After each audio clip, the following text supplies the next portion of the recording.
Соревнования проходили очень насыщенно, и это, можно сказать, фестиваль силы на самом деле был, потому что неимоверное количество участников. 2 дня у нас соревновалось более 2000 участников. Для каждого профессионального спортсмена одержание победы сам момент.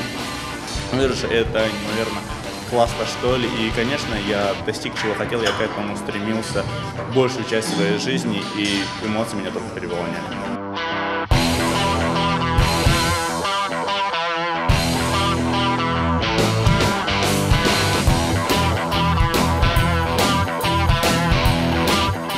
Потрясающие эмоции, очень было здорово, соревнования очень серьезного уровня.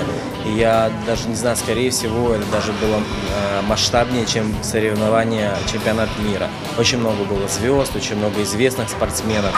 И находясь с ними на помосте на одном уровне, впечатления были очень колоссальные. И мы очень довольны и горды собой.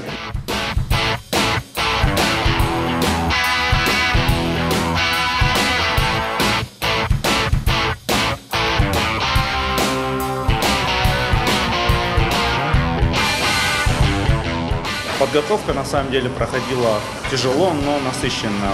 После чемпионата мира, в который мы все поехали и выступили успешно, заняли первые места, мы примерно месяц отдохнули и начали подготовку к новому турниру. Мы сейчас строим планы и соревнований не так много, где мы, на которые мы готовимся, и это опять чемпионат Европы и чемпионат мира.